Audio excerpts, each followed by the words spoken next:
आज हम पृष्ठभूमि बताएंगे इன்று நான் உங்களுக்கு பின்னணியை சொல்ல போறேன். जब परमेश्वर अदनी वाचा को अदन की वाटिका में आदम हवा के साथ बांटा था, उस वक्त में उन लोग अदन की वाटिका में ही थे. ஆண்டவர் ஏதேன் தோட்டத்தில் ஆதாம் ஏவாளோடு உடன்படிக்கை பண்ணின பொழுது அவர்கள் ஏதேன் தோட்டத்திலே தான் இருந்தார்கள். जो परमेश्वर आदम और हवा के साथ दूसरी वाचा बांधा था, जिसे आदमी वाचा बोलते हैं. इसके बाद उन लोग इमीडिएट तुरंत बाद उन लोग कहाँ आ गए? बगीचा के बाहर आ चुके. मतलब दूसरे वाचा के युग में आदम और हव्वा और उनके संतान जिसके द्वारा मानव जाति उत्पन्न हुई, ये सब अदन की वाटिका के बाहर थे. वे अधिक नंबर में बढ़ते बढ़ते बढ़ते उनका पाप भी बढ़ गया. ये चीज को दर्शाता है उस वक्त में ये औपचारिक सरकार नहीं थी, इसलिए लोग कैसे थे? निरंकुश थे. इधर सब अपने मनमानी चलता रहा. இரண்டாவது உடன்படிக்கை ஆதாம் உடன்படிக்கை ஆண்டவர் பண்ணின பொழுது இமிடியேட்டா உடனே இவங்க ரெண்டு பேருமே தோட்டத்துக்கு வெளியே வந்து விட்டார்கள். சொல்ல போனா இரண்டாவது உடன்படிக்கையின் காலத்துல முழு மனித குலம், அதாவது ஆதாம் ஏவாள் மூலமாக உண்டான மனித குலம் என்ன செய்தது? தோட்டத்துக்கு ஏதோ தோட்டத்துக்கு வெளியே தான் வாழ்ந்தது. அந்த நாட்களிலே இஷ்டம் போல அவங்க இருந்தாங்க. பாவம் பெருகிச்சு, ஒரு சட்டம் ஒழுங்குன்னு ஒண்ணு கிடையாது. இது எதை குறிக்கிறது என்றால், அந்த நாட்களிலே அரசாங்கம் என்று ஒன்று இருந்ததில்லை. மக்கள் இஷ்டம் போல இருந்தார்கள், சீர்கெட்டு போனார்கள். अब है इन लोग बढ़ गए हैं, मानव जाति बढ़ गई ही, पाप बढ़ गया है, परमेश्वर सह नहीं सका. तो परमेश्वर ने क्या किया है? तीसरी वाचा को बांधा. जो बच्चे भी लोग थे, नूह और उनके परिवार. सो उस वक्त में नूह ही वाचा के वक्त में इसका जिक्र है उत्पत्ति 9 का 5 और 6 में आप पढ़ सकते हैं. अभी नहीं, हम ये समझते हैं परमेश्वर जल्द होने वाला एक सरकार के लिए प्रावधान बनाया. नूही वाचा में परमेश्वर ने पिछले वाचा के दिनों को देखते हुए एक प्रावधान को लाया नया से, जिससे सरकार का स्थापना होगी जल्द से. ஆண்டவர் மூன்றாவது உடன்படிக்கை பண்ணின பொழுது, முந்தின உடன்படிக்கை காலத்துல ஒரு ஒழுங்கு இல்லாம இருந்தபடினால, அரசாங்கம் இல்லாம இருந்தபடினால, ஒரு அரசாங்கத்தை ஸ்தாபிப்பதற்கான ஒரு ஏற்பாடை ஆண்டவர் ஏற்படுத்தினார். சீக்கிரமா அந்த அரசாங்கம் வரப்போகுது என்பதை அது குறிக்கிறது. मैंने बैठ करके कैलकुलेट किया, पता चला वो वर्ष था ईसा पूर्व 2648. நான் உட்கார்ந்து கணக்கு போட்ட பொழுது எனக்கு புரிய வந்தது என்னவென்றால், அந்த மூன்றாவது உடன்படிக்கை பண்ணின வருஷம் கிமு 2648. जो इसको जानना चाहेंगे मेरे साथ आइए, बैठिएगा, मैं आपको समझा, यहाँ नहीं समझा सकता. अब है परमेश्वर ने प्रावधान दिया सरकार बनाने के लिए तीसरी वाचा में.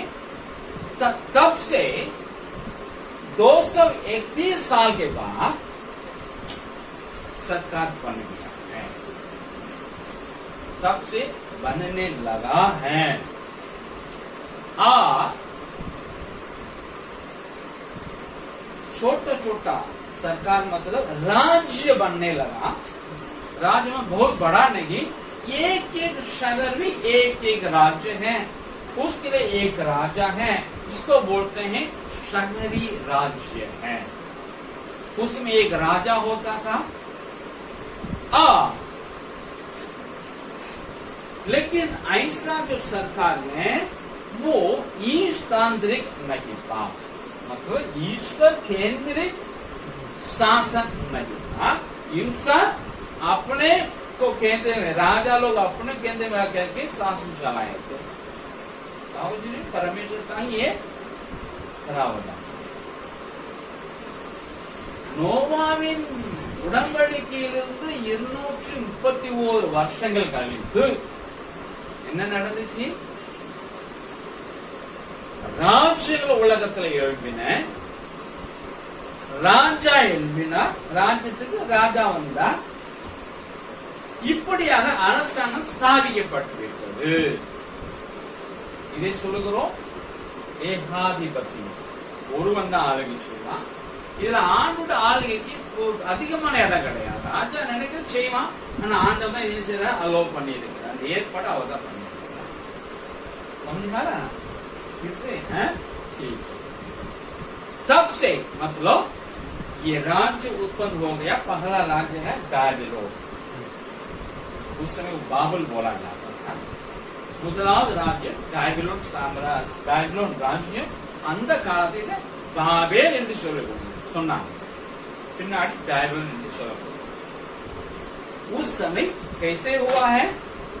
मतलब भाषा एक उत्पत्ति जैसे हुई, जब परमेश्वर ने एक भाषा को एक भाषा में गड़बड़ कर दिया, डाल दिया, तो नई नई भाषा हुई, तो वह राज्य भी उत्पन्न हो गया, उसका भी उत्थान हुआ। तब सरकार योगी आया।